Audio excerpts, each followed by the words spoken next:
Okay, so I wanted to go over installing the crankshaft pulley on these L28 motors. If you got a brand new one, or even if it's an old one, what we do is clean out or deburr the inside of the crankshaft pulley. That helps it slide onto the snout of the crank a little easier. Make sure the woodruff key is straight and aligned. Make sure the hole for the woodruff key is clean and free of any debris. This one's got a little muck on it that I'm going to get off here with the Dremel. And it's as simple as putting it on and then just hammering it home with the correct bolt.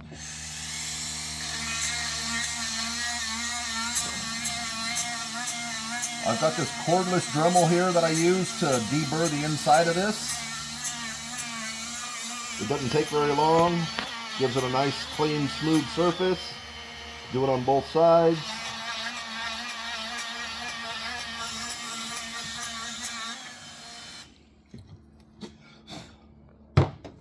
And then you can actually put a little WD-40 on here if you like, but most of the time it'll slide on easy.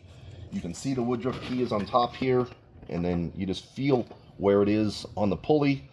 Just kind of push it on there with your hand. It doesn't need to be overly aggressive, enough for you to get a couple of threads started with the bolt, and let the bolt really kind of just drive it in. I've got mine on there. The impact gun is already ready to go.